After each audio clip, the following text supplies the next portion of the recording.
World of Wellness Week, the Dr. Weiner Memorial Week, and we are back with number 102. This is our 102nd Wellness Week. Now, we don't do them every year, okay?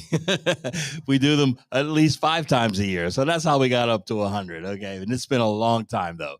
But today we are honored to have as our keynote speaker, and our keynote speaker actually for the entire week doesn't get any better than world-renowned international speaker, Dr. Bob Rakowski from Houston, Texas. Doc, take it away. Well, thank you, Joe. Thank you, Nutritional Frontiers. Thank you, Phil. I tend to walk around, so I'm probably going to move that a little bit. And, I tell people I have a lot of different passions, and right at that peak is going to be health. And what's very, very fascinating is very few people have it. If we actually really dug deep, how many people are really healthy, and how do we even quantify that? Well, the nice fact is that World Wellness has a great way of doing that. I've been looking at different ways to do it now for well over 3 decades. And what that's led to is me treating world champions from every major professional sport, Hall of Famers, traveling to 6 different continents, teaching over 10,000 hours of seminars to doctors with things that actually make a difference. I always like to introduce me and my beautiful family, my wife. If you look at the top left, married to Kelly, she's here today, 35 plus wonderful years, 3 beautiful children, 4 granddaughters. One of my good friends posted something on Facebook. He had him, his dad, and his son. He said 3 generations drug-free. We could almost go 4. Now, my dad's 82, and he just started taking a low-dose blood pressure medication at 82. Probably doesn't need it. In fact, here's what we know. As we age, things change in our bodies. Most of us know that. I tell people, I'm about to enter my 6th decade, or really technically 7th, right? I'll have 6 in the books. And I tell people, my hamstrings are not as flexible as they once were. My eyes are not as flexible as they once were. So I have reading glasses. And if my blood vessels get a little stiffer, here's what we know. We need to elevate pressure to bring tissue, oxygen and nutrients to the tissue and take away waste. And they did a medical study years ago, that if they put 85-year-olds on blood pressure medications, they had fewer heart attacks. That was good news, but they died earlier than the people that didn't.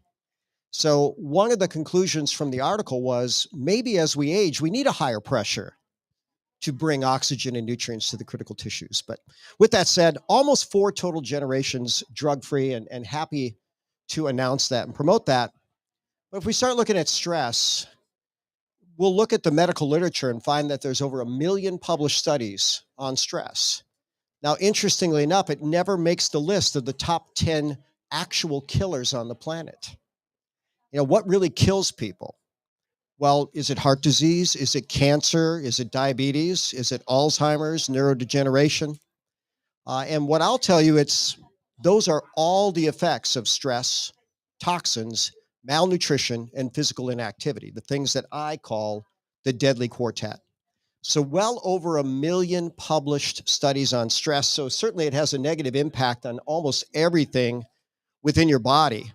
And we look, and fairly recent, this was a 2021 publication. It said, 75 to 90% of all doctor visits are in some ways related to stress. Now, I taught an international series with the founder of functional medicine, a guy named Jeff Bland, and this was his reference.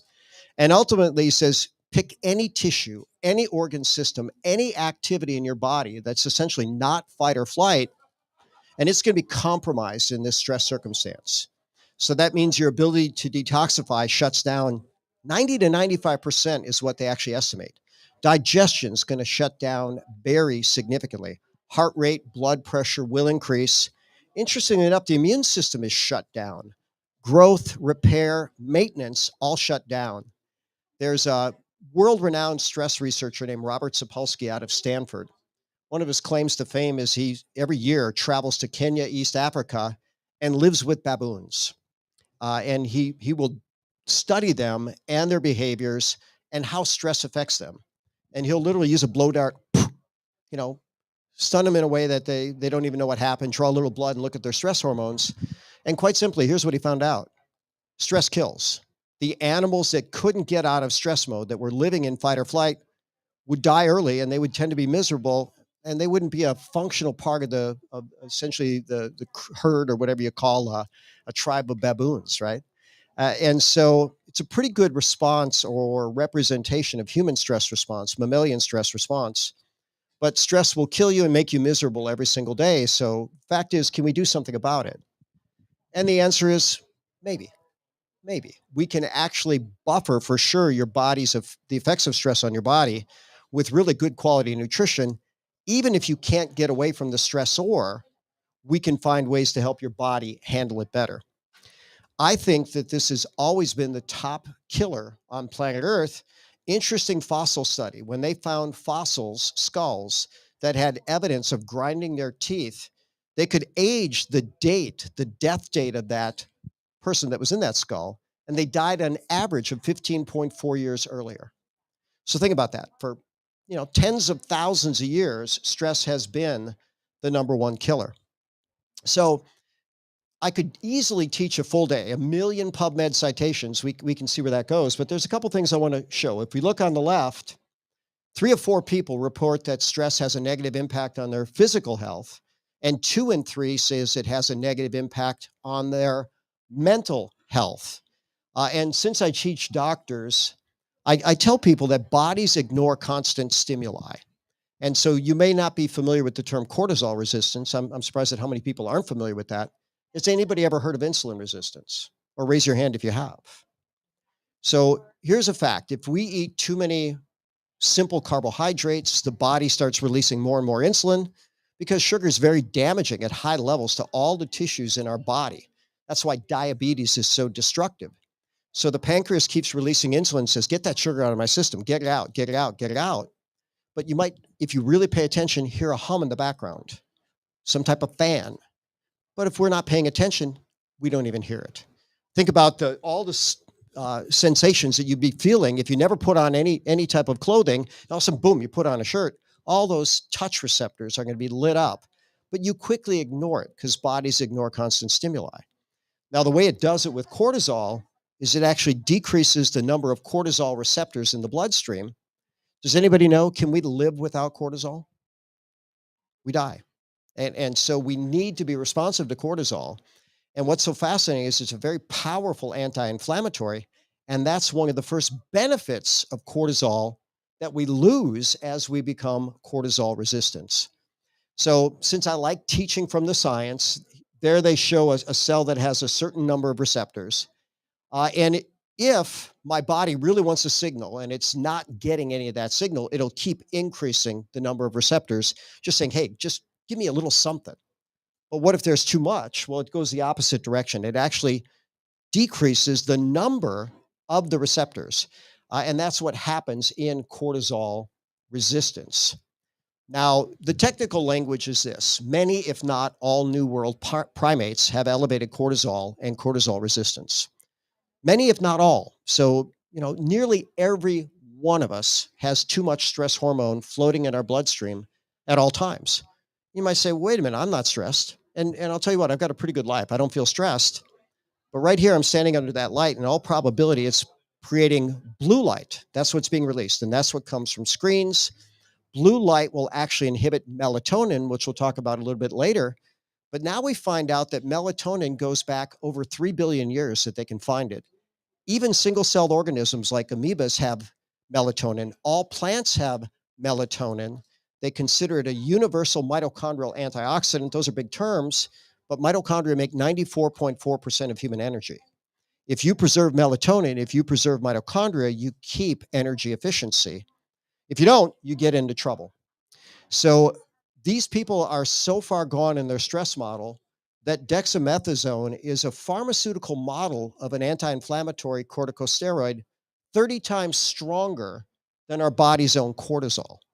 So when you give dexamethasone, it ought to shut down the body's stress drive. It says, whoa, we have too many stress hormones. But what they say here is, guess what? It even ignores dexamethasone as a suppression test. So it doesn't even matter how many circulating stress hormones you have. The body just keeps it running in that direction. So I like the myth of Sisyphus. The guy's fighting an uphill battle that he can never win. As he pushes that boulder up the hill, the hill will eventually get higher and steeper and everything else. Then ultimately he's going to fall back and he's going to have to start over. We don't want to fight that kind of uphill battle. We want to win it. So this is an interesting graph that sometimes people say, where does this have place in the presentation? It's a look at blood flow at rest versus blood flow under vigorous exercise. So rest is the state that we probably want to be in unless we are fighting or fleeing. And intense physical activity will mimic fight or flight. But notice at rest, anybody care to tell who gets most blood at rest? Can you look at that? Which has the highest green bar? It's going to be the liver. What's the job of the liver? Detoxify. Who gets number two? Who's second most in blood flow? Kidneys. What's the kidney do? Detoxifies. These are going to filter our blood. And so the body's highest priority at rest is to detoxify. And think about that for a moment. What happens if we don't do that? So I've taught people for well over 3 decades, the symptoms of chronic poisoning include fatigue, sleep disturbance, intestinal distress, allergy symptoms, headaches, confusion, and anxiety. And when I first read that study 3 decades ago, I thought, oh my gosh, if they got rid of these symptoms, I'd have to do something else for a living, because that's literally what everybody is walking in the door with. So I always tell people, when in doubt, detox. But now let's tweak that a little bit. When someone's in fight or flight, liver and kidney blood flow is reduced by about 90%. The brain blood flow is reduced quite a bit as well. Most of us have probably heard that the brain represents 2% of body mass, uses 20% of body oxygen. But keep in mind, liver and kidneys both get more blood flow, but by unit volume, those are actually bigger organs. So the brain still gets the most. But so my rule is quite simple. When in doubt, detox. And I might also ask the question, who pays for fight or flight? Where does our body get the resources to fight or flee? From every non-life critical function at the moment. So the way that Robert Sapolsky would teach that, he'd say, look, if you know a tornado's coming, you're probably not going to paint your house today. If tornado comes, misses your house, paint it tomorrow. And that's how your body behaves in fight or flight. It doesn't have good immune response. It doesn't have growth. It doesn't have good maintenance repair. It doesn't have joy. It doesn't have sexual function, because all it's interested in is getting away, fighting for life. Now, this graphic is representative, if not totally accurate, but certain areas of the brain will shrink under chronic stress, totally shrink. And that would actually be the hippocampus related to Alzheimer's. When people have chronic stress, they have faster brain degeneration. But the section of the brain that's higher level thought, that's going to shut down. The joy, that's going to shut down. And you actually function on reflex activities. And it took them a while to figure out that they could actually inject animals with stress hormones, and they would have all this classic symptoms of depression. And then when they start looking at people, when they rate their depression, it's directly related to how many stress hormones are in their system. It makes sense. If you have a process that's shutting off joy, well, you're probably not going to experience joy in that case. And amazingly enough, if stress goes on long enough, it can physically damage the liver. That's a 2019 published medical study. And it can physically damage the kidneys. So what happens if those become damaged? You start accumulating toxins. What do toxins do? Fatigue, sleep disturbance, intestinal distress, allergy symptoms, headaches, confusion, anxiety. And by the way, within that, the body's going to attempt to buffer that with stress hormones, further shut down the immune system or dysregulate it. And what do we see but immune failure across the globe? That's going to be cancer. That's going to be autoimmune disease, both of which have gone up exponentially.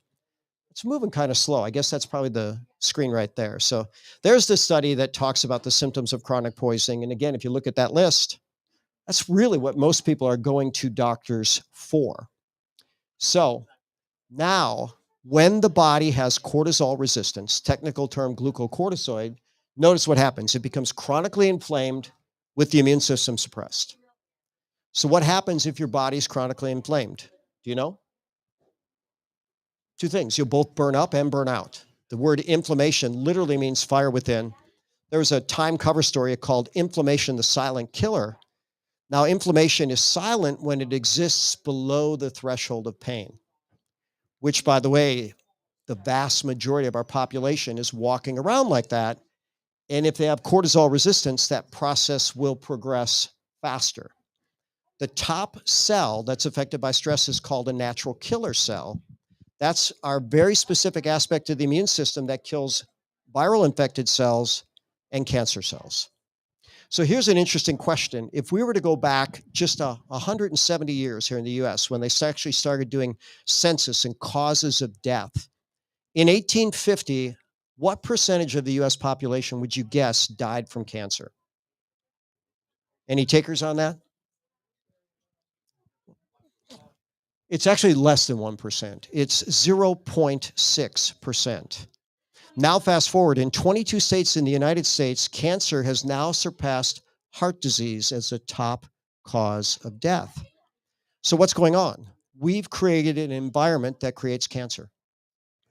So, I was at a cancer lecture over 30 years ago. PhD researcher named Dean Black walked into a group of 200 doctors and he asked this question: how does a hurricane start? So, I might ask you that. How does a hurricane start? And I don't expect you to be a climatologist, but any thoughts on that? Instability was the word that was said, and that's actually a pretty good answer. You know, some guy started giving all these technical answers, and Dean Black said, well, I'd like to share my answer. And the guy says, sure, what's your answer? He says, a hurricane starts when conditions are just right. And the guy said, yeah, I see that. That makes sense, and that's succinct. He then asked, how does a tornado start? When conditions are just right. How does cancer start?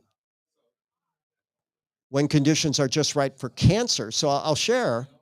This is a fun story because I do cancer consults all over the world. I can't think of a single cancer patient that I've worked with over 3+ decades that didn't dramatically outlive their prognoses. And some even got out of hospice and are alive decades later, which is really kind of fun. But the perfect storm of cancer: low oxygen, low nutrients, high acid, chronic inflammation, immune suppression, secondary to chronic distress. Dean Black's next question was, how does cancer go away? We change those conditions.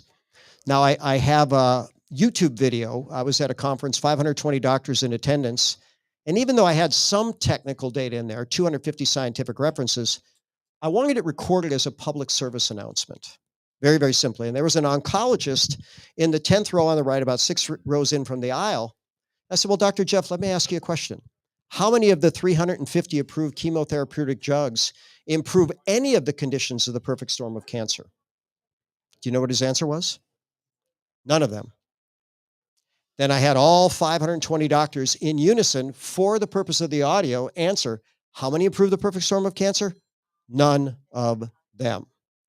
Then I asked the question, how many of the 350 approved chemotherapeutic drugs for cancer worsen the conditions of the perfect storm of cancer? And all 520 in unison said all of them. So do you wonder why we're losing?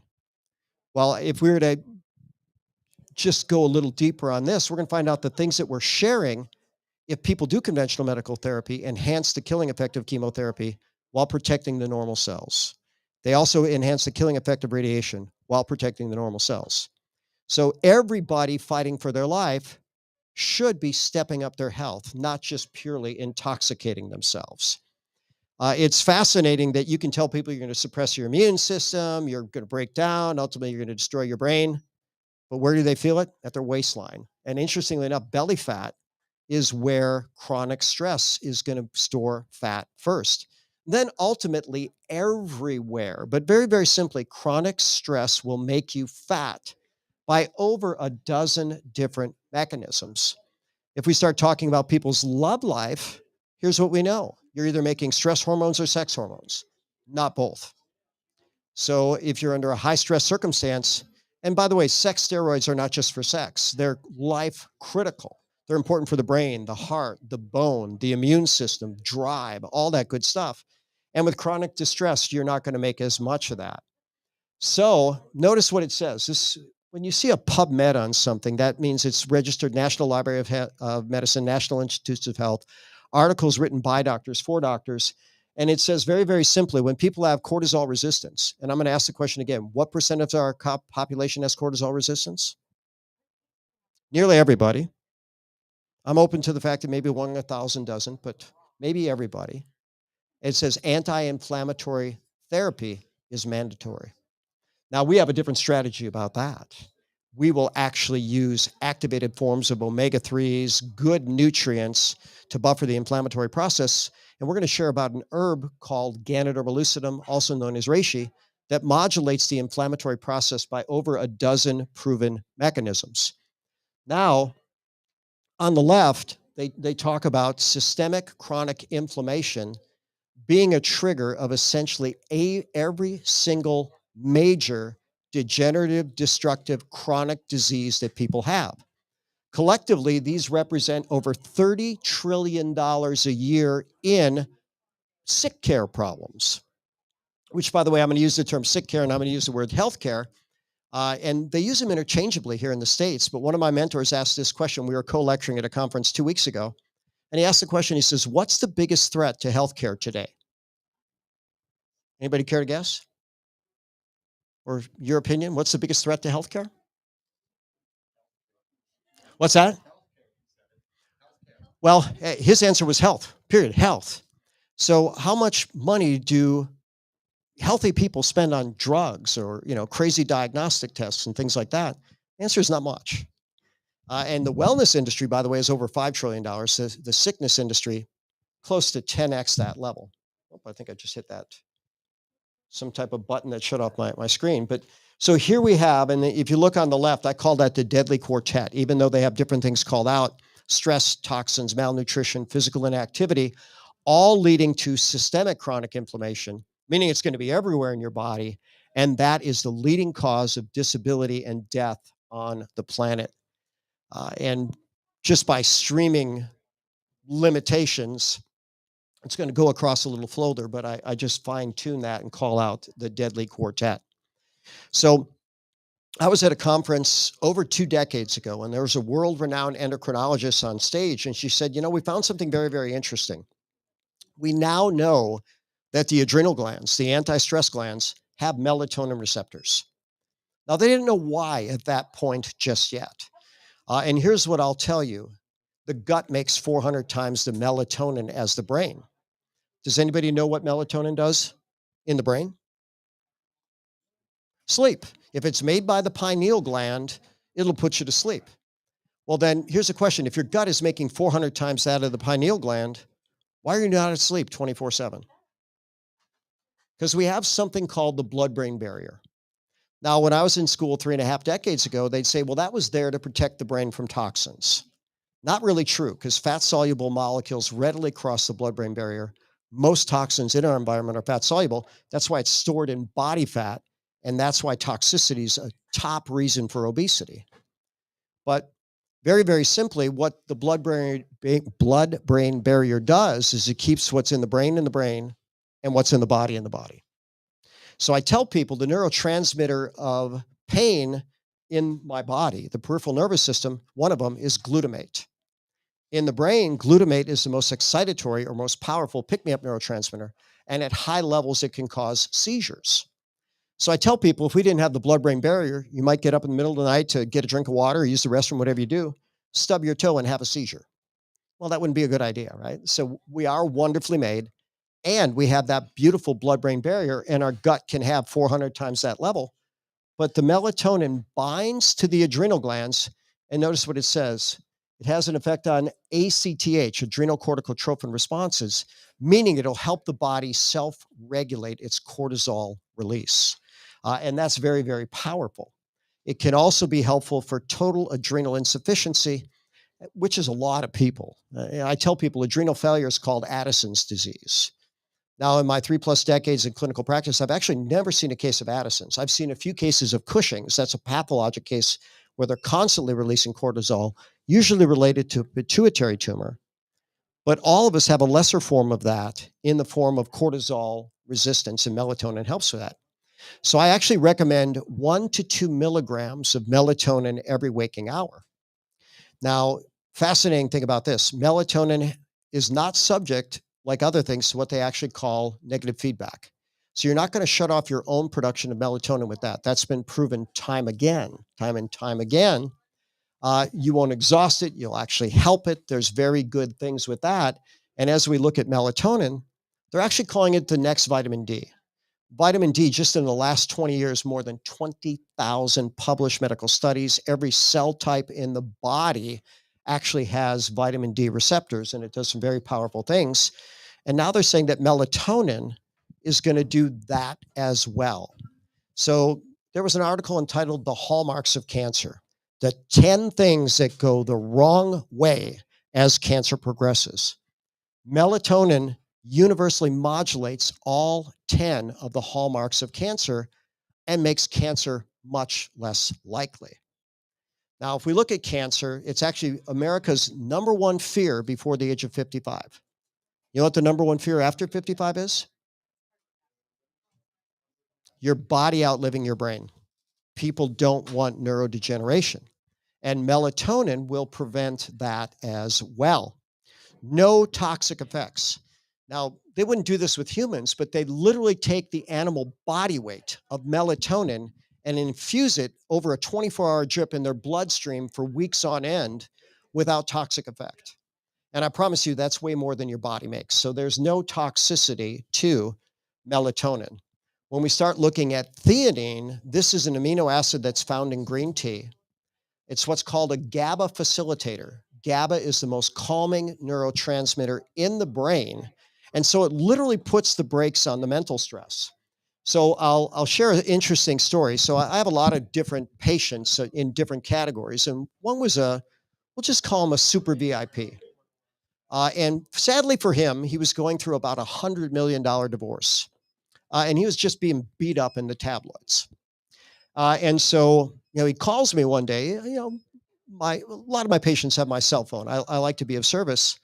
And he calls me, he says, Bob, he says, the next person that looks at me wrong, I'm going to punch him right in the face. I said, where are you? He says, well, I happen to be right outside of Whole Foods. I said, okay, here's what I want you to do. Go into Whole Foods, ask someone where the theanine is, grab a bottle of water off the shelf. They know you're going to pay for it. Don't worry about that. Grab the theanine, take 1,000 milligrams just like that. If you get to the line, there's a line at the cash register. Maybe take another 500 milligrams. Get to your car, take another 500 milligrams, and call me in about 30 minutes or so. So he calls me. He says, Bob, what was that? I said, why do you ask? He says, well, I feel like myself again. I said, good. That's what we're trying to do. I said, that's actually something that's very, very safe and calming to your brain. And he says, how often can I do this? I said, look, there's no toxicity. Do it as often as you want. But what we want to do is reset your body's stress so that you're not constantly on this edge and fight or flight. So notice it promotes relaxation without drowsiness. By the way, melatonin should do that too. But why do people get a little bit drowsy with melatonin? The answer is simple. They have a leaky brain. If you take or there's two answers. You have a leaky brain that's crossing the blood-brain barrier, giving you a signal to sleep, which, by the way, might heal your blood-brain barrier to some degree. But it also puts the brakes on stress. And when people are running super hard on stress hormones, if you reduce that, suddenly they feel like you pulled the plug on their energy source.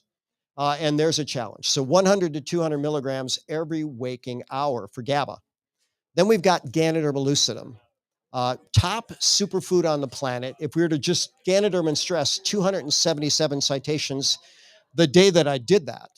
And if I were to plug it in again, we might even find a higher number because it's so powerfully studied against the stress effects. And what we know very, very simply, it took them to 2022 to figure this out.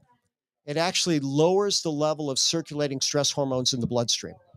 Very, very powerful. So a very, very fast reduction in overall stress.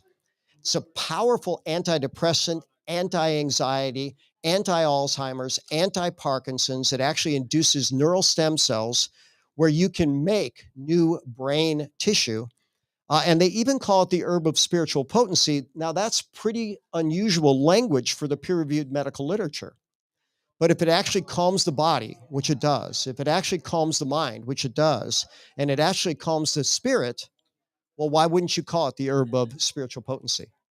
So when we look at the brain, it's good for serotonin, which is happiness, GABA, which is calmness, acetylcholine, which is memory, and dopamine, which depends on what part of the brain. And what's called the frontal cortex, that's going to be focus and decision making. The locus coeruleus, that's the intense perception of joy. And then the substantia nigra is what we call fine motor control, which is associated with Parkinson's. It helps dopamine in all those areas. So some of the studies say it's anti-Alzheimer's, anti-Parkinson's, pro-stem cells and regeneration, and even anti-seizure. So what do I recommend with that? 250 to 500 milligrams every single waking hour, again, with no known toxicity to it. Now, what other benefits could you get from this? And this will seem like a strange case, and it's one that always fascinated me. In the top left, it's called the case of the frozen addicts. Now, you can all look at that. They were drug addicts.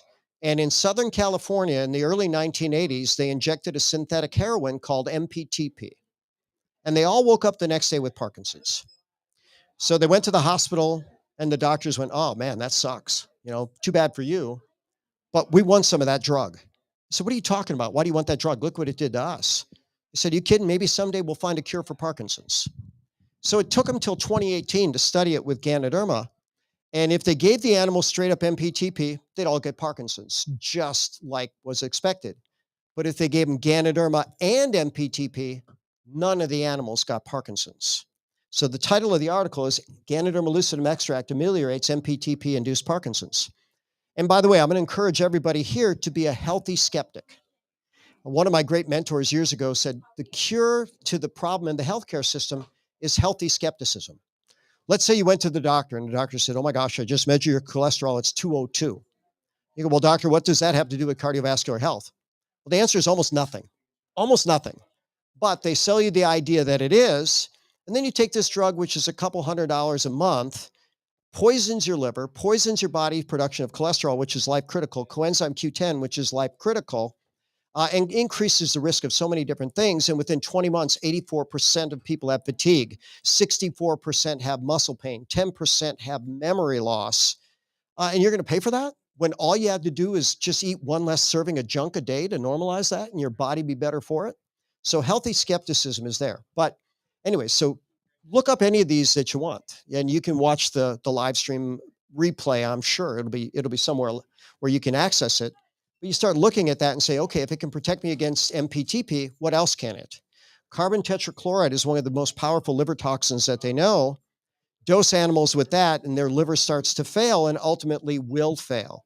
So when they give animals carbon tetrachloride, the liver suffers and ultimately fails.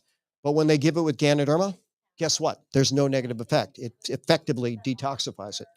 STZ in the bottom left, that was a chemotherapy that they used for pancreatic cancer called streptozotocin.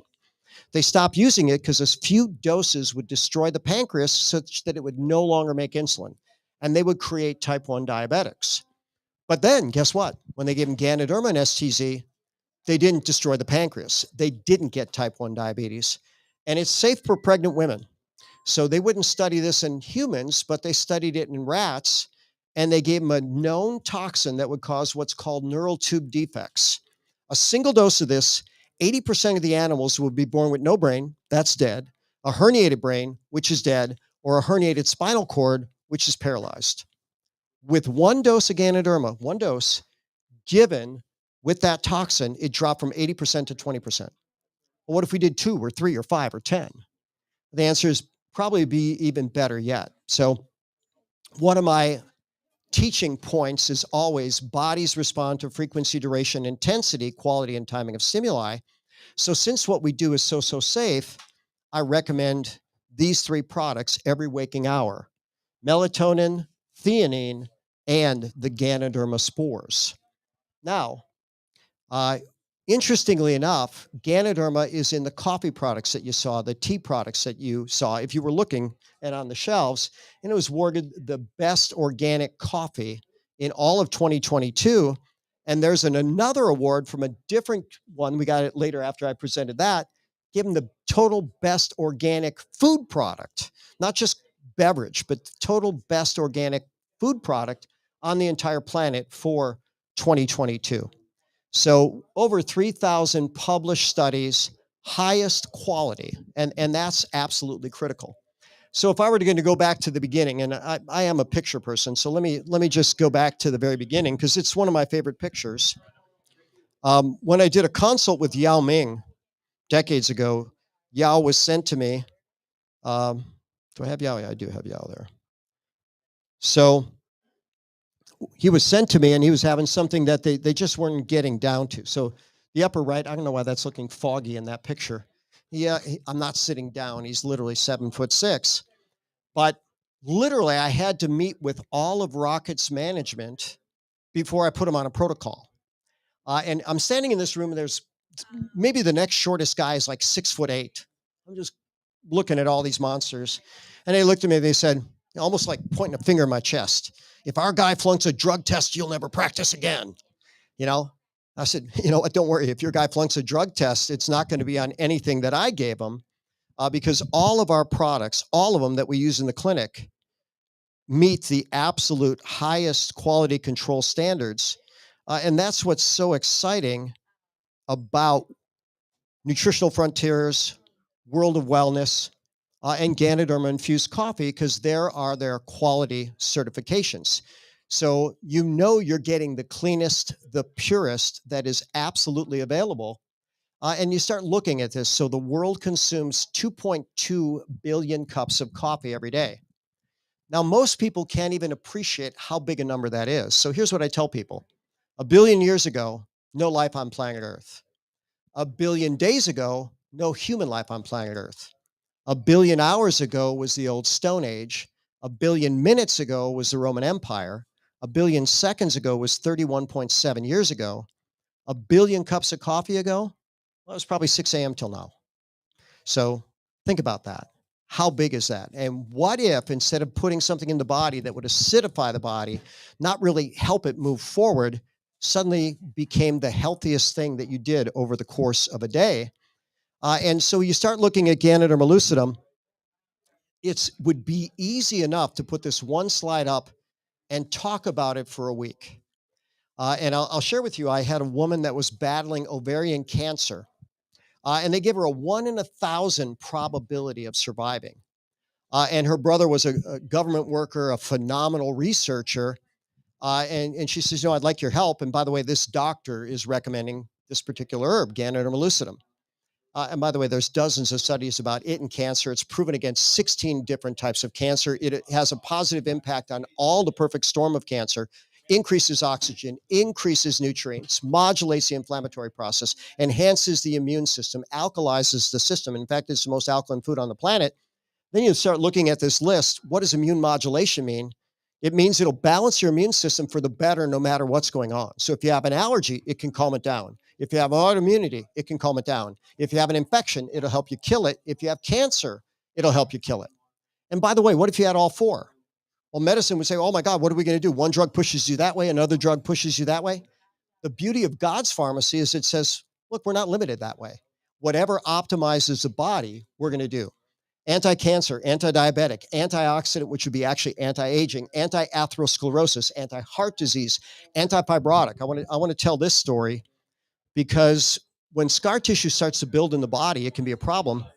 I have a patient that was a lung cancer survivor that got really bad COVID. And it turns out he needed a ventilator. He was on a ventilator for a month. It's a small miracle that he lived. But when he got out of the hospital, they diagnosed him with something called pulmonary fibrosis. Scar tissue had taken over his lungs. And they said, look, you're going to need supplemental oxygen. And then hopefully you get a lung transplant because that's no way to live your life. So he says, can we do anything? Well, my answer is always the same. I don't know, but we'll try. So we put him on Ganoderma spores every waking hour. We put him on plant-based proteases, enzymes that digest protein. And when I had a meeting with Nutritional Frontiers last night, I showed the references. They now know that that can dissolve spike protein for people that are making that. It can actually wipe out residual COVID. It can get rid of that fibroses. And so on that protocol, a month later, he had a follow-up with a pulmonologist. And the guy asked him, what are you doing here? He said, well, I have pulmonary fibrosis. He says, no, you don't. There's absolutely no evidence of that. Go live and enjoy your life. And now the medical literature is caught up. And they actually say the application of systemic enzyme therapy appears limitless. That's the exact quote from the medical literature. You break up that scar tissue, whether it's the liver, the kidneys, the heart, the brain, things are going to get better. Chemo preventive means these horrible toxins like MPTP are not going to kill you. Anti-tumor, both benign and malignant, and anti-cancer drug toxicity, it goes even beyond that. What the medical literature shows is that Ganoderma enhances the killing effect of chemo and radiation while protecting normal cells. It ought to be standard of care. Anti-analgesic means good for pain, anti-inflammatory by over a dozen proven mechanisms.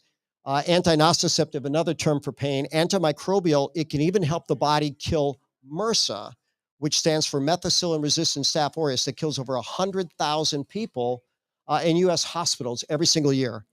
Lowers cholesterol and triglycerides while increasing the good cholesterol, the HDL. Helps the liver. Anti-androgenic, I want to talk about that for a moment. When females have insulin resistance, it actually pushes their ovaries to make more androgens, more male hormones. They can get acne, they can have male pattern baldness, things that they don't want to have. And by the way, in males, it's what's known as a 5-alpha reductase modulator. And when people have too much activity there, they start progressing towards prostate hypertrophy, prostate cancer. But my elite athletes, males and females alike, take it for better total whole body hormonal response and performance. Anti-angiogenic, it blocks the growth of new blood vessels into cancer. Anti-herpetic, interesting story there. Herpes can be a taboo topic. But one of my favorite stories about this is I had a police officer come to me over 10 years ago. And he comes in, he says, well, Bob, I got good news, bad news. I said, well, I like good news. Share the good news. He says, oh, I met the love of my life. I'm getting married. So congratulations. That's totally awesome. What could be bad? He says, well, this is embarrassing, he says, but I have genital herpes. As a police officer, my job is so stressful. I always have an outbreak. I'm taking the medications. I'm taking Valtrex. I can't get it under control. Can you help me? My answer is always the same. I don't know, but I'll try, right? So I put together a very comprehensive immune protocol, put that herpes outbreak in remission. And by the way, Ganoderma and herpes, they compared it versus the top drug. 100% of the people put the breakout into remission in an average of 5 days, where the drug took 10 days. And then at 1 year, none of them had a recurrence. So in the medical model, about 12% didn't put it in remission, and every year there was a 10% recurrence. So we're much more powerful in that way. So anyways, he stopped his typical, or the protocol that I created for him, which so many people do, right? You give people a protocol for something that they're struggling with, and it's very intense. They take it until they meet their goal, but then when their goal is met, they go, okay, done. He was drinking 9 cups of coffee a day. And to this date, he still drinks our Ganoderma infused coffee. And when he comes in, I just get a kick out of asking him, hey, remember that problem you had a decade ago? Every time he says about the same thing. Bob, I think I'm cured. I have had 0 issues with that since. So good for him, right? And good for the people that we can help. By the way, Epstein-Barr virus is also a herpes virus. The shingles virus, they call it herpes zoster. It's technically chickenpox. Another herpes virus, Ganoderma, is proven against all strains, which is so powerful. Anti-arthritic, anti-osteoporotic, anti-aging, anti-ulcer. And that, by the way, is just one study. So this is a fun case, and it led to somewhat of an advancement of our stress reset. But Camilla, 12 years ago, was about 500 pounds. And she had something called a gastric bypass surgery. They take the stomach about the size of a soccer ball and they make it about the size of a tennis ball. And they literally create medically induced malnutrition. Look that up. It's called the Roux-en-Y gastric bypass. Roux is spelled R-O-U-X, and then E-N. I don't even know how they spell Y. Maybe it's just a Y. But Roux-en-Y gastric bypass, 87% of these patients have severe malnutrition, enough malnutrition that 5 years down the road, they're even medically diagnosed with malnutrition. And so anyways, I've taught in Sweden at least a dozen times since the 1990s. This happened to be during the pandemic, so I wasn't traveling at all. But anyways, one of my students saw Camilla, and he says, oh my God, you look green. She says, I'm dying. And he said, you need to talk to my friend, Dr. Bob. So anyways, set up a Zoom consult, and that's the first words out of her mouth. She says, I'm dying. And I looked at her, I said, you don't look like you're dying. She says, well, makeup makes a difference, and I do my hair, and I don't want the lighting showing, but she shared her lab work, and holy cow, her kidneys were failing, her liver was failing, she was anemic, she had out of control inflammatory process, the immune system was not doing well at all. And then I asked her, what the heck's going on? She said, well, I had gastric bypass. So how long ago? She said, 12 years ago. Holy cow. So since she couldn't absorb nutrients very effectively by medical mischief, is what I'll call it, I said, let's do a stress reset. Let's give you a little melatonin, theanine, Ganoderma spores every waking hour.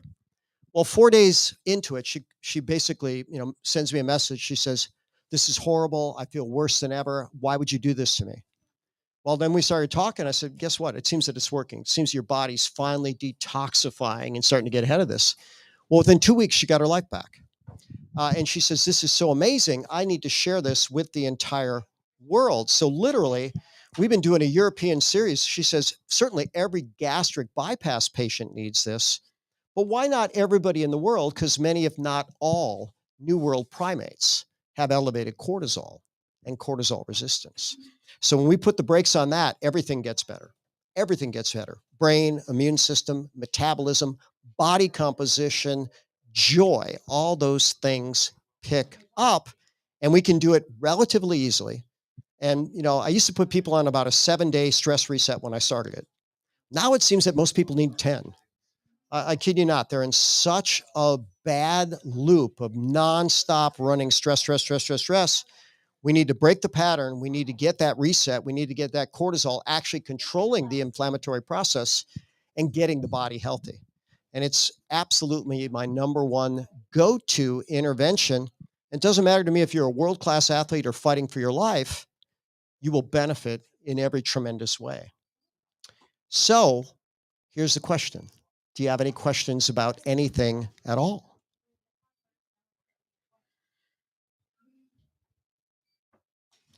Ladies first. Yep. Yep. Yeah. Yeah. And certainly we use plant-based. So here's what I'll tell you. So for instance, our pancreas and other tissues of our body make what are called proteases that'll dissolve protein. We naturally make them. The difference between animal-based enzymes and plant-based enzymes, animal enzymes have a very narrow window of pH of which they function optimally. And very, very simply, the medical literature has said this for decades at this point. Beyond a given pH, it may take twice as much of the same enzyme or hormone to induce an equal response from the tissue. But when we use plant-based proteases and we take it away from food, if you take proteases with food, it digests food, you take it and you get it out in your system. And remember, now medical literature says that is potentially limitless. It digests scar tissue. It can help kill infection. It can help modulate the inflammatory process. It can help detox. Enzymes are powerful. But yeah, we use proteases, plant-based. Yep. If you take it with meal, you digest food. You take it away from meal, you get systemic benefit.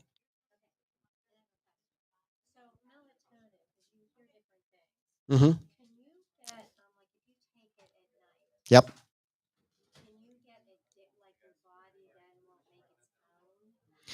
Yeah, that's the popular question. And here's a very, very fascinating thing. And the gentleman behind you seems in the know. He's shaking his head. No problem.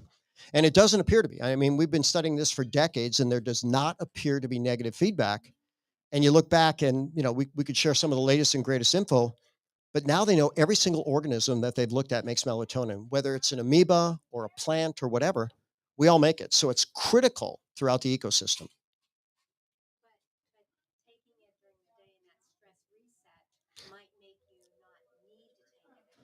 It's possible. It's possible. But remember, what we're attempting to do is and I'll get technical for a second. So if most people are stuck in this stress loop where even dexamethasone, something 30 times as strong as cortisol, doesn't break the pattern, I want people to have the benefit 24/7. So when people are in really bad shape, I give them a time release melatonin at bedtime. And then, by the way, is time release the same for everybody? No, we're all slightly different, but the average person on a time release melatonin 10 milligram dose will release 2 milligrams about every week, every hour. So powerful stuff, and no negative feedback that we're aware of. Okay. But we want you to try it and see what you experience. What the question I often get about melatonin at nighttime is sometimes people have these vivid, horrific dreams. And there's a couple of different ways of looking at that. I happen to be lecturing in Florida, and there was a 20-year pharmacist in the audience, and she says, well, here's my experience. So many people need melatonin. And oddly enough, she said, the people that have the worst nightmares actually need it the most. So how do we help them if they have these horrible nightmares? They wake up with these terrors and everything else. What I suggest is you dose it every hour, stop about 3-4 hours before bed. The half-life's about an hour. And that way you won't have it on board. Maybe you get a deep sleep. And then over time, you can take it without having that impact. Or when you use a liquid melatonin, you can basically use a microdose and then titrate it up to see how you don't get a nightmare. Now, another mentor of mine said, well, listen, what's probably happening is now you're remembering your dreams as opposed to not, but you may have always had that going on. So, whatever's going on there, there's things that can happen, but ultimately, with diligence, wisdom, you can get past almost anything. Okay. You're welcome.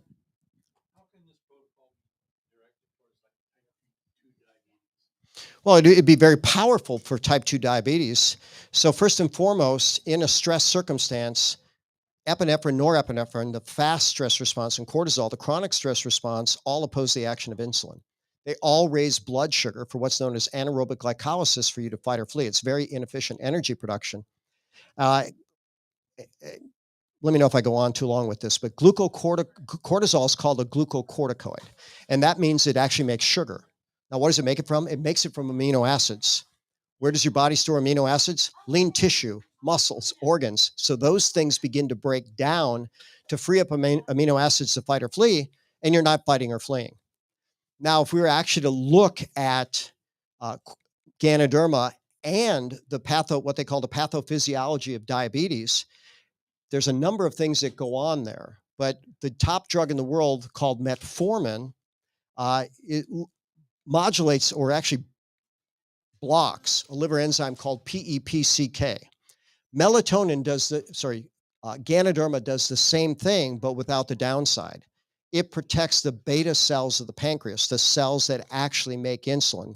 It changes the microbiome, the bugs in our gut. And this is one of the most research topic over the last 2 decades. We have more bugs in our gut than we have cells in our body. And as I tell people, every living organism eats, drinks, and goes into the bathroom. The difference between good bugs and bad is what they eat and what they poop. Good bugs eat poop and poop nutrients. Bad bugs eat nutrients and poop toxins. They now have something they've defined as the obese microbiome. So if I were to eat a spinach salad, which I do many times a month, I'm going to eat it. I'm going to enjoy it. The fiber is going to go flush out my colon, come out the backside, and I'm going to feel really good because I put something good in my body. Now, amazingly enough, if you have the obese microbiome, the bugs in your gut will actually eat the fiber, not just in spinach, but all plants, and they actually poop out fatty acids.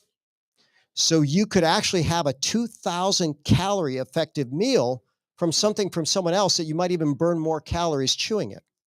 So there's a purpose for all of these bugs. And if we were to look at a gorilla, let's say I had a 600-pound gorilla. What does a gorilla eat? Leaves mostly, right? Now, how many leaves would you have to eat to put on 600 pounds of muscle? It's just not going to happen, right? So what happens is they're in partnership with their microbiome. They eat leaves and they get thousands of calories. We eat leaves and we get almost nothing except for a good, cleansing of our colon. So it's pretty fascinating. So Ganoderma changes the microbiome in a way that is healthy. Now, that not only do they call it the obese microbiome, there's another microbiome that they call the oncobiome. Anybody care to guess what that promotes? Like an oncology? What does the oncobiome promote? Cancer. And as we begin to study this, we realize that's a big problem. So we want to normalize that. It's going to modulate the inflammatory process. When the body's inflamed, it's more reason to release more anti-inflammatory stress hormones that actually oppose the action of insulin. It's the most alkaline food on the planet. And I tell people our body's number one self-generated toxin, endogenous toxin, is actually acid. We have about 50 trillion cells, maybe more. Oxygen goes into the cell, energy is produced, carbon dioxide comes out, carbon dioxide adds the water in the blood to form carbonic acid. All of our elimination routes get rid of acid. When I exhale carbon dioxide, less acid. When I sweat, that's acid. Urine and bowels should be acid. And I'll tell people that and they get a cringe, like, you mean acid's coming out my back end? That must hurt. No, think about the number one bug that lives in your colon. It's called acidophilus, acid loving. And when you have an acid colon that's healthy, guess what? If it's not acid, it's alkaline. Not good. We're going to promote bad things. So by alkalizing, by helping the pancreas, by changing the microbiome, by working on the liver by the exact same mechanism of metformin without the downside, it's anti-diabetic, but it's also pro-satiety, pro-fat loss. And we know that 90% of type 2 diabetics are overweight and or obese. I've told people for decades that My typical diabetic patient is non-diabetic in 60 days. Now, that's not going to include type 1s. We have not yet turned around a type 1, but I'm going to share this picture on the bottom right. That woman was scheduled to have her foot amputated 2 days from the day that picture was taken. But then look at it 2 weeks later, and then look at it 17 months later. She never had a surgery. So what functional medicine will teach is whenever there's an organ problem, tissue problem, anything in your body, there's typically 3 distinct zones of cells. There are cells that are dead. Nothing we can do about that. There's cells that are fine. There's nothing we need to do about that. In between are cells that are functional but not functioning. If we can improve function, we improve function. So keep in mind, they were going to cut that foot off. And, just for the sake of the camera, let's say that this is the first surgery. This might be the second. That's the third. Then they start on the other side.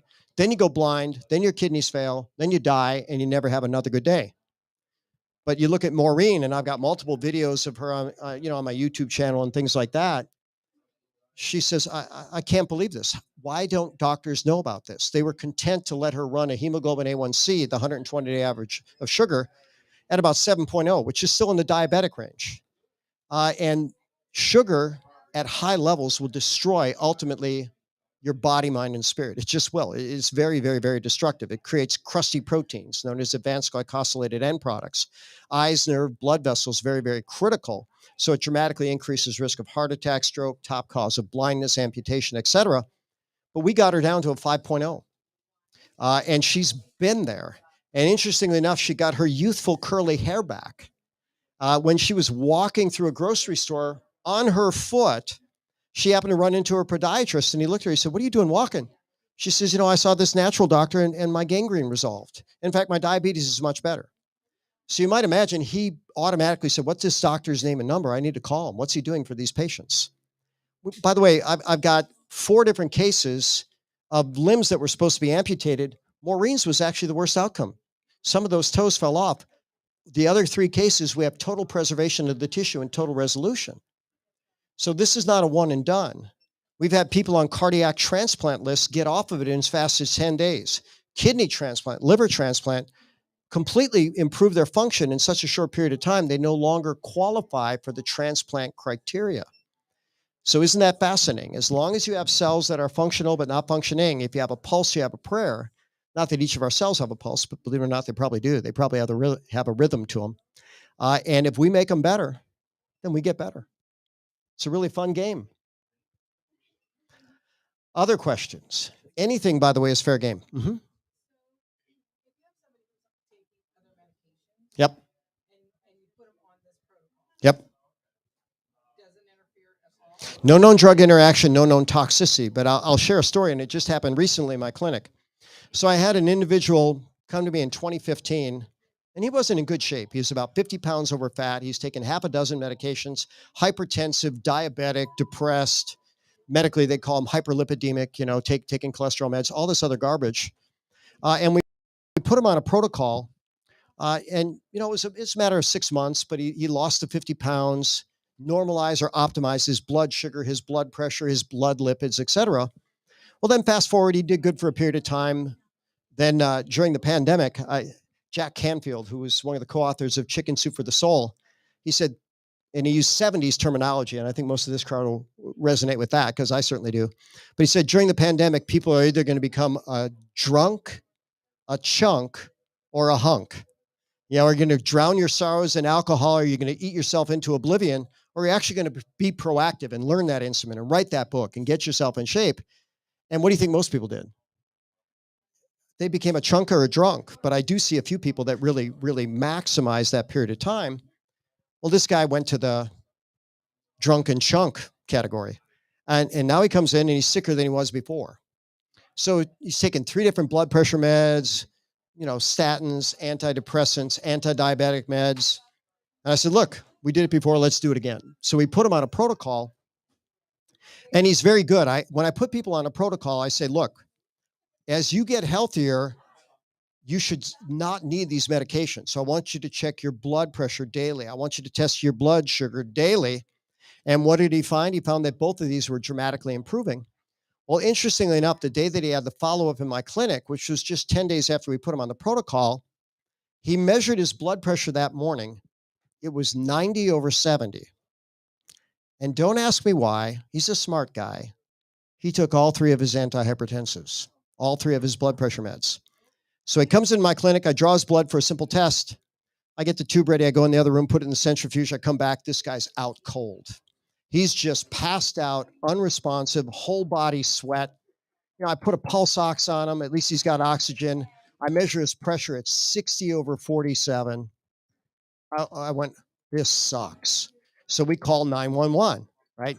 911 shows up, and they put an EKG on him right away. And, it turned out his heart was fine. And then he just started coming around. And they said, what happened? He says, I don't know. I guess I just passed out. And so they asked him, well, did you do anything unusual? You take any medications? He says, well, yeah. By the way, we measured his blood sugar, and that was fine. Not ideal, but 115 under a stress circumstance. At least he didn't shoot insulin. That could have been a real problem. But he took his antihypertensives, and he had a whole book with his pressures. And he said, well, yeah, my pressure this morning was 90 over 70.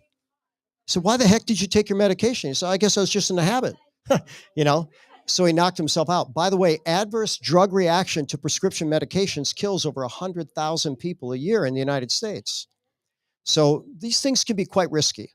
So I often would ask this question, how many drugs do healthy people take? What drives our economy? How crazy, right? So I gave a lecture at a major conference about 8 years ago. And one of the other major speakers was a guy named David Katz, who's the director of preventive research at Yale. And so he walks into a room, 700 doctors, and he says, all right, people, I'm gonna give you all an option here. For this day, you actually get to play God. How many of you would like to end all illness on the planet today? Raise your hand. And I'll ask this group, how many of you would like to end all illness on the planet today? Now, you didn't raise your hand. That mean you don't want to end all illness? Oh, there you go, right? So it does thin the herd, doesn't it? But here was David Katz's comment. After we all raised his hands, he says, congratulations, you just created the greatest economic collapse in all of humanity. Because $1 in $3 is either spent making us fat and sick or treating us for being fat and sick. How horrible, right? What kind of legacy do we want to leave to the world? How about a good one? How about one that helps everybody in terms of body, mind, and spirit? And is that doable? I can tell you 3+ decades of doing it. Yeah. When people are healthier, when their health goes up, it spills over into every aspect of their life. When their health goes down, it spills into every aspect of their life. And so just get everybody healthier, stronger, faster, smarter, more loving, more benevolent. Wouldn't that be awesome? And I'll tell you what, when you feel good and your world is good, it's a lot easier to be good to others. It's a fact. Other questions, anything at all is fair game.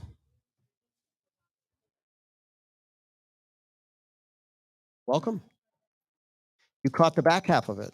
But I think we're going to re-up it and do it again, probably at noonish, right? Anything at all.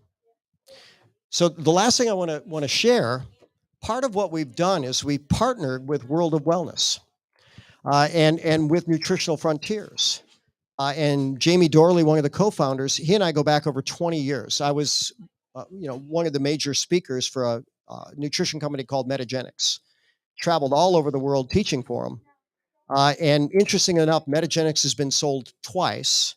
A lot of the nutrition companies have. And here's what I don't like to report. The big money that bought them is interested in more big money, which means if you cut costs, maybe by cutting quality, then you increase your profit margin, but you don't increase your effectiveness. And that's what we've been seeing in these companies that have been sold. So Nutritional Frontiers committed to the highest level process. And Jamie asked me, what's most exciting about your world? Hey, Jennifer? Jen, my beautiful naturopathic friend? She's looking the other way. God's truth. Can you grab a box of coffee by Jennifer over there? She's the beautiful woman in the bright blue. I just want a box of coffee off the shelf. Looks like Joe's grabbing it. Doesn't matter which one it is. So when I told you the story about my police officer that had herpes and his life was being ruined by it, he was drinking 9 cups of coffee a day, and he's never stopped that. So when he gets Ganoderma in his coffee, no herpes breakout in over a decade. Now, that's just one virus in one circumstance, but if we were to go back to that list of the many, many, many things that it helps in over the 3,000 published studies, I tell people that you probably would have a harder time finding something that there's not rock solid evidence that it helps with uh, than something that it won't. I mean, it's so powerful. Most alkaline food on the planet, top consensus superfood, infused in every cup, and it's a therapeutic dose. And Organo has a barcode on several of their products. And within the next year, they'll have them on all their products. And what you do is you use one of your scanners and you click on that and you find out, where did the raw materials come from? What type of testing did it go through? It's completely cleared of herbicides, insecticides, fungicides, molds, mycotoxins before they even accept the raw materials. Then it's processed in what's called a CGMP facility, Certified Good Manufacturing Processes. Means it's like a clean room environment with pharmaceutical type controls of every aspect that goes on. And then it's hermetically packaged and sealed so that no air can get into it, a therapeutic dose and everything. And there's something for everybody's palate. But imagine if one of the probably less healthy things or unhealthy things that you did every day suddenly became the most healthy thing that you do. Average coffee drinker in North America drinks 3.3 cups a day. Imagine upping your health benefit so phenomenally. Now, they also have lattes and they have mochas. And I'll share with you, I'm an investor in Organo, as is World of Wellness and Jamie Dorley and Nutritional Frontiers. But first year that I was sharing Organo in my clinic, there's just no way that I was going to sell anything in my office that had sugar. That was like a big, skull and crossbones about it. I didn't want anybody having sugar. So I had a woman walk into my clinic. She was already a patient, so it wasn't a walk-in. But so top 10 in the world in tennis for women over the age of 50. And she's got this venti Starbucks mocha stacked up 3 inches with cream. And, I thought I heard Bob. Another Bob. All right. So different Bob. All right. So I looked at her. I said, "What are you doing?" She says, "Oh, I know this is bad, but I'm addicted. I can't get by without this." I said, "How many of those do you drink?" She said, "Well, I probably drink 10 a week." I said, "You got to be kidding me."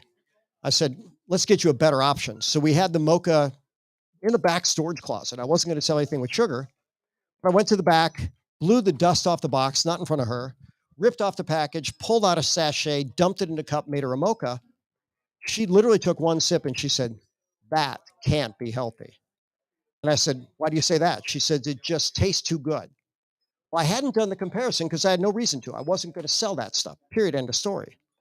But it's got 1/3 the sugar, 1/2 the calories, and a mega dose of Ganoderma.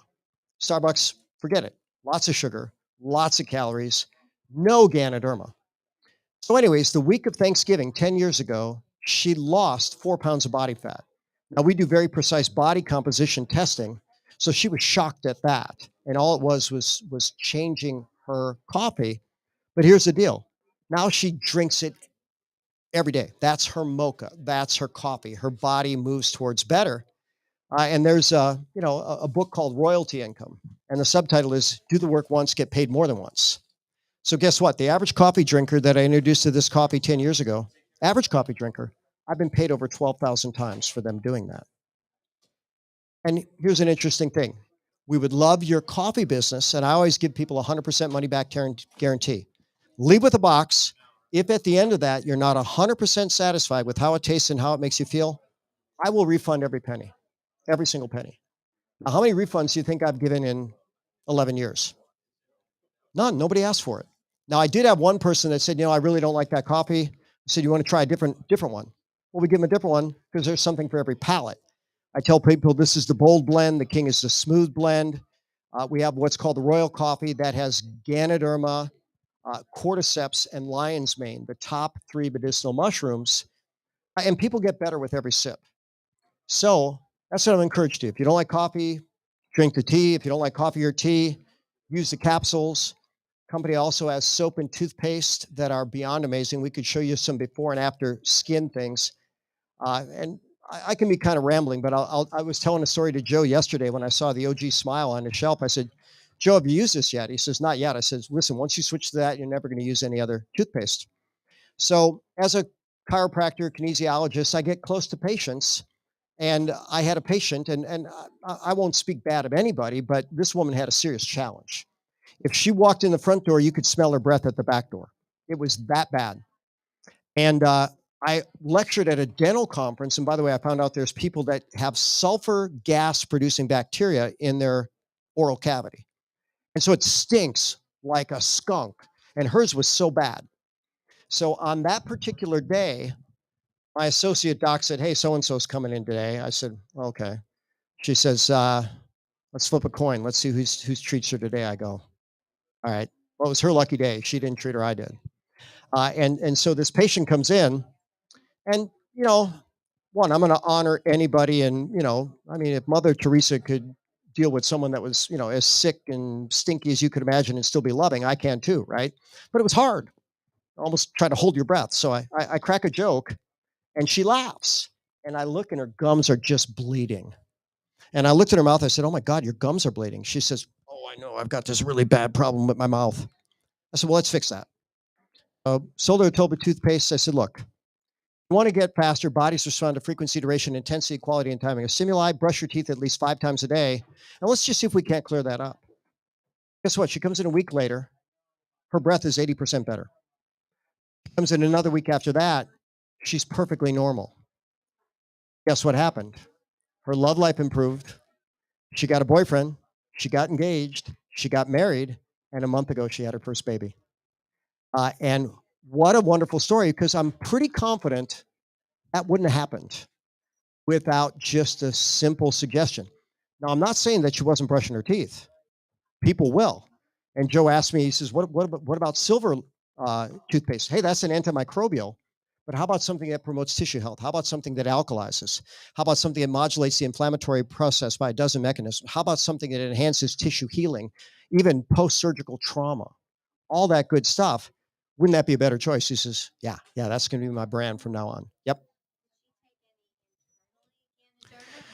No, just that. And so what was fascinating about that, we get all kinds of patients. And here's one of the things that you realize, and she was working slightly over a minimum wage job. She could barely afford her visits. Now, if she could have afforded it, right up front, I would have said, hey, look, we need to do something. And here's what I recommend, But then on that particular day, it was just, I don't know, everything lined up just right. And don't ask me why I didn't think of it before. Maybe I thought it would have been embarrassing to have that conversation with her. Do you have any idea how bad your breath stinks? That just wouldn't have been a nice comment, but she was aware. When they used to have hard phones and she'd talk on it, the phone would stink, I mean, that had to be going on for a long, long time. And how wonderful that it resolved. Just because someone has a health problem doesn't mean they're not a beautiful, wonderful person entitled to the best life ever. They're just struggling and they haven't found the right solution.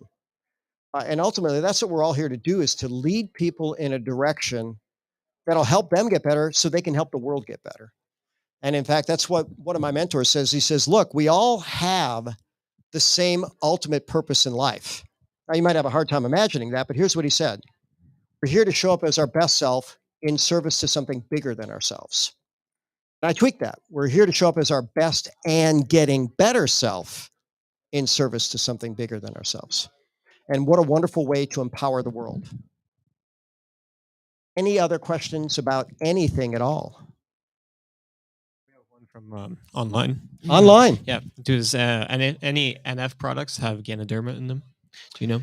Oh, great question. You know what? I bet they do, but I couldn't tell you right off the top of my head. So one of the things that I shared, and we talked to the camera and talked to our wonderful person online. I have been connected to the top nutrition companies in the world. And just a few years ago, I got reconnected to Jamie Dorley, Nutrition Frontiers. I started using some stuff. I started falling in love with it. And here's the interesting thing. The more I looked, the more I fell in love with, to the point where we're now partners. And I said, you know what? You seem to be, if not yet, the premier company in the entire nutrition space with pure dedication to quality, not being sold out to special interests or profits. And then you look at them, and if you're here at World of Wellness, which a lot of people are, I was pleasantly surprised that they just don't carry and promote their products. They carry a whole series of professional lines because no one has everything. And quite simply, what they want is whatever is going to help the patient get better faster. That's how they want to serve them. And I've come to realize, all right, you're the type of company that I want to lock arms with and make the world better. So we're officially partners now, and I'm honored to be part of their team, crew, system, family. Let's even call it family. Other questions? Yes, sir. Yeah, it is. Awesome. Yeah. Mm-hmm. It's white. Yep. Yeah. It was a multi-year process to create that. And believe it or not, they had a previous edition that had sodium lauryl sulfate. And we just went, okay, I don't know who formulated that, but that's not cool. Yeah,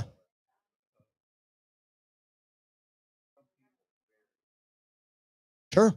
Well, so now picture Organo. You've spent a fortune developing a toothpaste, and whoever was developing, don't ask me why they put sodium lauryl sulfate in it. But as soon as we raised our hand and said, hey, there's a problem with this, we don't like that ingredient. When they actually dug into it, you know what they said? Okay, we're done with that. We're reformulating. And so, how wonderful that even though it was a major expense to reformulate, they're totally committed to being best in class in anything and everything that they share. Now, what's also fascinating about that company, and I always tell people this, you have three options if you love our products. You can be a retail customer. We're happy to sell it to you. For a small fee, you could be a wholesale buyer, or you could partner with us in business to make the world better. And we have people that do all three options, but they have organic skincare, they have body care, they have a brain technology called NeuroTracker. They bought a travel company called Navi, and every dollar you spend on an Organo product, soap, toothpaste, coffee, tea, nutraceuticals, skincare, body care, brain technology, you actually apply those dollars to travel credits. And their travel company has the lowest price guarantee. You find anything on the internet that's lower, they'll sell it to you for cheaper, and you get to apply credits from everything you purchase. So cheaper just got even cheaper yet. And so rock solid management, committed to making the world better in every way that they can. We're operational in 40 countries. So, I'll share with you, my wife, Kelly, and I have multiple businesses, a very successful practice. We didn't want another business, but as we started sharing this coffee, I would share it at seminars, and doctors would say, man, how do I get this? And so we now have over 26,000 partners around the world that have crossed over 43 million in sales. And we just put part-time effort into that. Between Kelly and I, we probably average 10 hours a week each. And to build that type of business is amazing. The company Organo, I'll just make another comment about that. They crossed $1 billion by their fifth year in sales. $1 billion in sales without any advertising, without any storefront, just word of mouth referral. And how did that happen? People that use the products love it and say, this is my brand from now on. And so I'd like it to be your brand. So try whatever you like. I'll give a 100% money back guarantee. If you want to partner with Nutritional Frontiers and I, awesome. If you don't, awesome. Just always take good care of yourself. Show up as your best and getting better self in service to something bigger than ourselves. And we all can do that. Anything else? We have another online question if you want to. Online, yep. What is it about regular coffee that's so bad for a person's health? Is it the acidity? Well, it's certainly one of the things. So when I tell people that the number one toxin that we generate is acid, and that's an indisputable fact, what if you put more acid in it? And regular coffee is acidic. Now, even with that said, if it's a healthy coffee, it's got profoundly health benefits. And here's what they know. People that drink the most coffee live the longest. A 5.1 million person follow-up study. And by the way, that coffee was not tested in most cases for herbicides, insecticides, fungicides, mycotoxins, and it's profoundly acid. So Organo is going to dot the I's, cross the T's, make sure that nothing toxins in it. They have two patented processes. One by which they alkalize the coffee.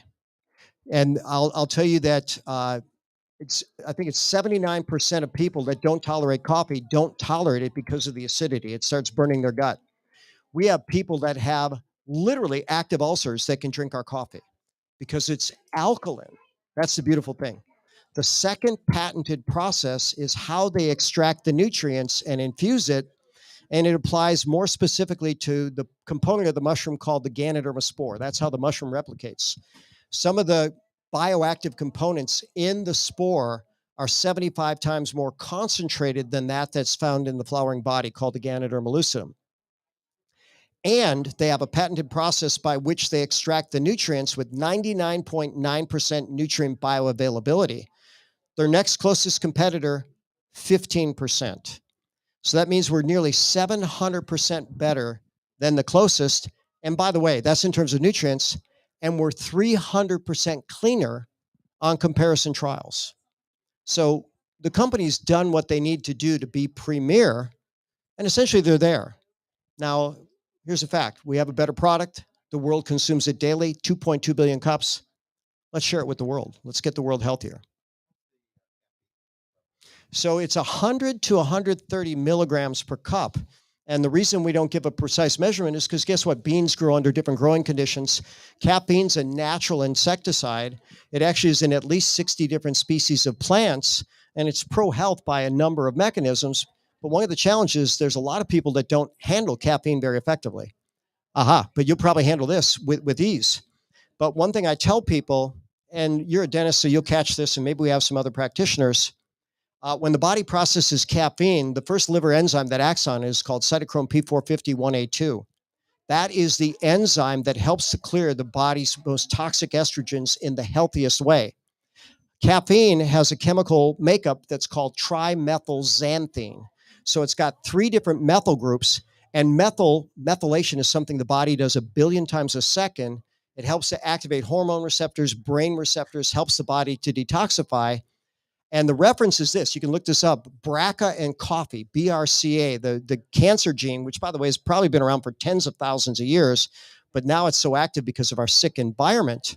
When women with BRCA drink 6 or more cups of coffee a day, that's what the study shows, they decrease their onset of breast cancer by 69%.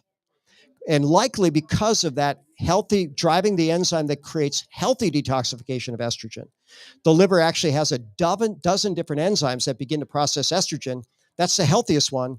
There's another one, cytochrome P450-1B1, that creates a very toxic form of estrogen. But we still need to neutralize it on the way out. And let's go to the flip side, male prostate cancer. People that drink 6 or more cups of coffee a day, that's a magic number, have 57% less lethal prostate cancer. And both of those are in PubMed.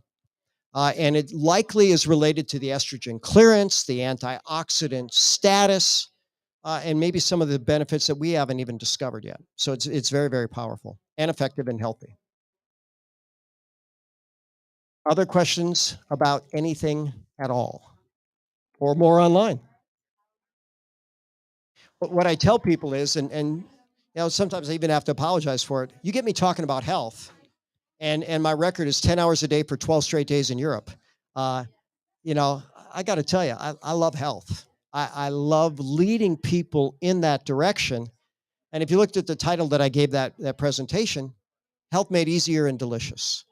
Who doesn't want easy? Who doesn't want delicious? And I often tell people the top 4 criteria in order that people use when making a food choice. Number 1, it's got to taste good. We get that. If it tastes lousy, we're probably not going to use it, right? There's 1% that'll say, I don't care what it tastes like, just give it to me. I want to be better, right? Number 2 criteria, it has to be affordable. So even if you're a full retail customer, it's cheaper than Starbucks. Actually, that was number 3. Number 3 is affordable. Number 2 is convenient. And that was the rise of fast food. And then number 4 is health. I'd like to move health up to number 1, but when we look at delicious, it's delicious. Oh, I didn't finish my blood sugar story. So let me tell that. So the woman that drank that, she lost 4 pounds. She's been a consistent customer since. One of my mentors and friends is a practice management guru named Sachin Patel out of Toronto. And he runs a group called The Perfect Practice. And he says, well, Bob, we're going to throw you a curveball today. My lecture to his group of doctors was entitled Functional Medicine in a Cup. And he said, Dr. Bob's going to tell us how we can change a daily habit into maybe the top benefit of functional medicine with all the bells and whistles. But Bob, here's what we're going to do. I want to get a volunteer from the audience. And here's what you're going to volunteer for. We're going to have you drink a mocha with a continuous blood glucose monitor on. And we're going to follow your sugar for 2 hours and see what happens. Well, it wasn't a typical patient. It was a 35-year-old healthy, fit male.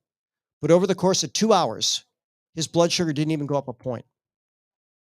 And what was so fascinating there is we had mocha samples at the back table. That table was rushed because there's probably 100 doctors in the room that hadn't put sugar in their body in a long, long time and was kind of missing it. But so since it had that wonderful blood sugar benefit, it was pretty fascinating that it actually helped out with that. But a little follow-up story to that. So after this woman lost the 4 pounds fat, I said, okay, this is a good product. I put my latte and my mocha out where patients could access it. And I happened to walk up front to greet a patient. And what's he doing? But he's making himself a mocha. Now, this was before Sachin Patel did the blood sugar test. And I looked at him. I said, I'm sorry, you can't have that. He said, what do you mean I can't have that? I says, I'm your doctor. You're diabetic. It has sugar. You can't have it. He says, you're my doctor. You taught me to test everything to see how my body responds. I said, okay. He said, so I took one last time and I took it home and I drank it and I tested my blood sugar. He says it raised my blood sugar about the same level as broccoli and chicken. I said, I don't believe you. He says, test me now. So we prick his finger, easy to do. We measure his glucose. He drinks the mocha. He's in the office, has his treatment, pays, hangs out in the waiting area. About 45 minutes, we test it later. His blood sugar in US units, in Canada they use different units, only went up 20 points. Basically the level of broccoli and chicken. I said, you got to be kidding me. Well, guess what? When he switched to our mocha, then within a period of time and not doing anything else, because money's a concern for a lot of people, within a couple months, he was able to wean off his metformin with ideal blood sugar. Pretty cool. It can happen. And since bodies respond to frequency, duration, intensity, quality, and time of stimuli, what if we threw in a stress reset? Give him the melatonin, theanine, and the spores every waking hour. I bet he would have gotten better faster. Anything else? Then I'm going to wrap up with 4 questions before I start again. Or am I already 40 minutes into my next one? Oh, I can talk forever. Well, almost forever. I don't think God's going to give me forever on this planet. But I always would tend to wrap up with 4 questions. But any health question about anything at all? Yes. You don't have diabetes or anything, herpes or Yep. anything. Good. Tell me, does this, I forgot the word, the stuff, melanoma. Melanoma? Still work? Should you still take it? Yeah. So actually, melanoma is one of the cancers that Ganoderma is proven against, which is pretty fascinating. And so melanoma is a skin cancer, and it's not a good one. It's easy if you get it early, but if you don't, it can be problematic. Yeah. Not melanoma, the stuff that which it begins to down. Melatonin? Yeah, melatonin. What's your question about melatonin? Should you still take it if you don't have diabetes or melanoma or anything like that? Well, here's what I'll tell you. Every single organism uses melatonin. It seems to have phenomenal benefit. But if you're healthy and fit, do you need to dose it? No. Yeah, your body will still help you out. But probably one of the references you might have missed is now that they've looked at it, they're suggesting that nearly everybody has a level of cortisol resistance And when we give melatonin, it puts the brakes on the body stress, and it allows the cortisol system to reset. The negative feedback resets, the receptors feedback, the body response, the anti-inflammatory, all reset. And all that is health benefits. Now, can the rich get richer? Well, I promise you they can. And so when I look at I see the whole gamut. I see people that have been sent home to die, and very, very thankfully, some of those people are alive today. I've also seen world champions from every major professional sport and a handful of Hall of Famers. And I'll tell you the difference between a Hall of Famer and someone who's not. They realize that everything counts. Everything counts. Their season just isn't their season. It's 24/7, 365. They make sure that they eat right, drink right, think right, move right, sleep right, poop right, talk right. That's what I call the Magnificent Seven. We look at life. We're mental, physical, emotional, spiritual, social, financial, impactful beings. And the people that are most diligent about recognizing that and making progress in all areas of their life seem to be both the most impactful and the most healthy. They're loving the process and they're making the world better. And again, I believe that's what we're all here to do. So why not work together to get it done better, faster? Anything else, any health topic is fair game. Can you comment on the benefits of drinking living water as opposed to? Yeah, sure.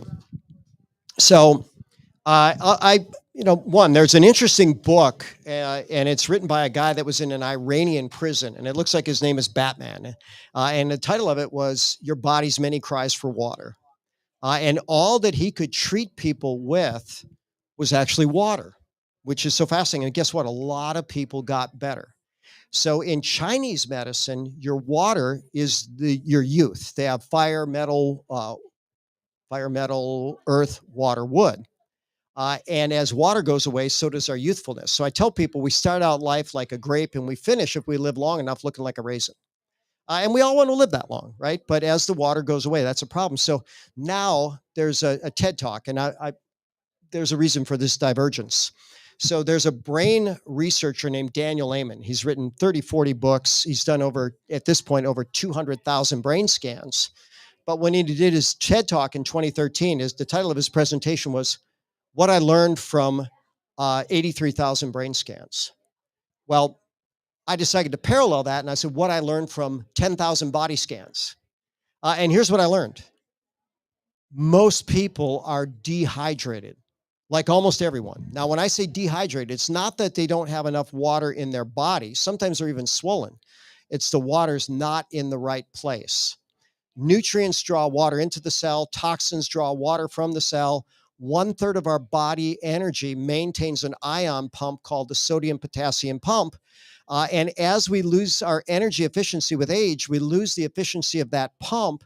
And that's why we lose hydration progressively with each passing decade. So when I do a body comp and hydration test on people, I'm beyond shocked at how bad a lot of people's fluid balance is. And when we flush out the toxins and when we optimize the nutrients and we idealize the energy efficiency, we optimize the sodium potassium pump and a bunch of other things, their fluid shift changes and they are measurably better and they feel better. So you start looking at that, and there's a technology called bioelectrical impedance analysis. They have it here. They're waiting for another practitioner that's skilled in it to use it. But there's over 3,000 published studies on bioimpedance analysis, and it said the very first sign of failing health is a shift of fluid from inside the cell to outside the cell. And if we can shift that back, we improve hydration status, we improve health. So now the question about living water. So, I always wanted clean water. So there was a period of time where I was drinking distilled water. And then one of my mentors said, why are you doing that? I said, well, it's clean. He says, distilled water is killed water. He says, you're never going to find that anywhere in nature. And so this term living water, there's an interesting guy a couple thousand years ago that talked about living water, right? And he's got a pretty good legacy. But living water is going to be water in plants. And it's not sterile water. It's got nutrition. It's got antioxidants. It's got what gives life. So life begets life. Death begets death. Why not consume living water?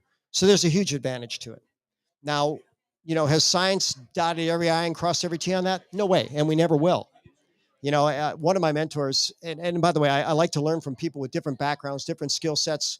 We don't have to believe everything the same, but there's a guy whose title is Sadguru, and that literally means banisher of darkness. And he says he was such a curious soul, he could stare at a blade of grass for 4 days on end and not figure it out. He says, look how complex that is. And if we take even the simplest biologic structure and as humans try to replicate it from raw materials, it's not going to happen. There's something so fascinating about that. So what do we know?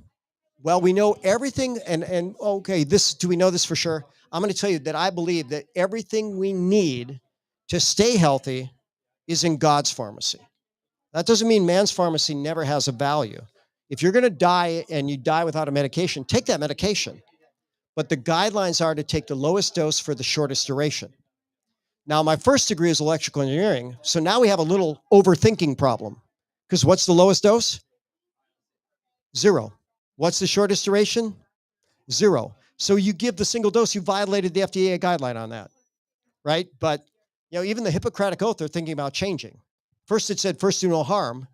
And then literally the debate is now, well, maybe you ought to say, only do harm when there appears to be a greater good. Because tell me which medical intervention doesn't create harm. The drugs harm, the surgery harms. They can be life-saving, but isn't it fascinating? So here's what we know. There's a group called the Blue Zones. Anybody hear about the Blue Zones or read the book? It's the areas of the world where people consistently lived to over 100. And there was things they had in common. And number one thing was actually good family, loving relationships, social support, a purpose in life. They kept moving, and they had a mostly plant-based diet, not exclusively. And there's the formula for health, success, and happiness. So when I first was sharing the Blue Zones, and the author's name is Dan Buettner, I was actually in the front row of his TED Talk. It was at a black tie fundraising event. And there I am sitting there around this group, and there's gazillionaires there. And one of them asked me a question. They said, well, Dr. Bob, what do you think of what Dan Buettner said? I said, I really like what he had to say, but let me ask you a question. How long ago were those people born that they were studying? This is not a trick question. It was Blue Zones. People lived to be over 100. How long ago were those people born? What's the answer? 100 years ago. Then I asked the question, how much of the food source was organic 100 years ago? All of it. There was no herbicides, insecticides, fungicides. Nothing was genetically modified. I said, how many of these kids were injected with neurotoxins, mercury, aluminum, detergents, aborted fetal stem cells moments after birth? And what was the answer to that? None of them. How'd they ever get here then? How'd they get here?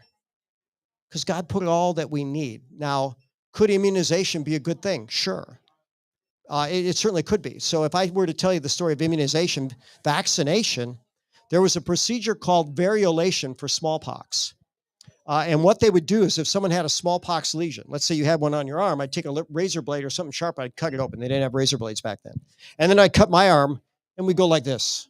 I would take your smallpox lesion, and I would expose myself to it. And here's what they found out. About 98% of the cases would get a very mild case of smallpox, and they would completely beat it. And then they have lifetime immunity. How cool is that? 2% would die. That's not cool. So when the guy actually did variolation on Catherine the Great, he wondered if his head was going to be on a platter in 2 weeks, but thank God it worked. But then there was a guy named Jenner that made an observation. He said, holy cow, there's something unique going on here. Milkmaids don't get smallpox, but they get something called cowpox. So he thought, I wonder if that somehow creates immunity against smallpox. So they take the milkmaids, they cut open their cowpox lesion, they cut open the arm, and they commingle fluids. Well, the first person he did that on was his 8-year-old son, because he couldn't get anybody else to volunteer it. Now, here's where it gets insane. He then exposed his son to smallpox. And you know what? He didn't get it.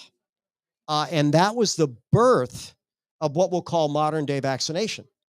So now, anybody care to guess what the first Nobel Prize in medicine was? It was around 1902, and it was on something called convalescent plasma. So there was a really bad flu going on back then. And this doctor thought, well, how can we transfer immunity? So he would actually take people that beat the flu, pull out the blood, spin off the cells and any particle, and they put the fluid back in. That's called the plasma. And they had about an 80% recovery rate. So much better than what was previously going on. So that was the birth of convalescent plasma. It won a Nobel Prize. So I'll share with you by March or April of 2020, there were 2 studies on convalescent plasma. One was Proceeds of the National Academy of Science. The other was New England Journal of Medicine. Both were small studies, but both had a 100% recovery rate. 100% recovery rate. By the way, I could also share with you that when people went to China, when people got COVID in China, we're talking January, February, March of 2020. This was published in March of 2020. If they did conventional medicine, there was about an 18% death rate. 18% death rate from COVID. That was pretty high for people that went into the hospital. But when they combined what they called Western medicine and traditional Chinese medicine, the death rate was 0.6%. This was published March of 2020 in a peer-reviewed medical journal.